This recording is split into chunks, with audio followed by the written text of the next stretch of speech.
Hello বন্ধুরা, দেখুন প্রত্যেকদিন মতো আজকে আমি চলে এসেছি। দেখুন এই যে মুগের ডাল আছে একদম ঘন করে, কুমড়ো ভাজা আছে, দেখুন চিংড়ি ভাজা আছে পেঁয়াজ লঙ্কা দিয়ে, ডিম ভাজা আছে, দেখুন প্রত্যেকদিন শুধু গাজর সেদ্ধ, কুমড়ো সেদ্ধ, পেঁপে সেদ্ধ, লবণ মাখা আছে আর পাতি লেবু। চলো খাওয়া শুরু করছি।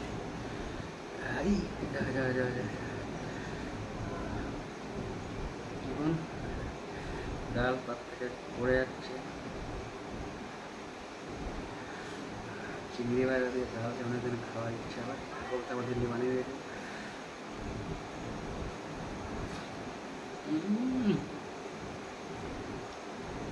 মধু মধু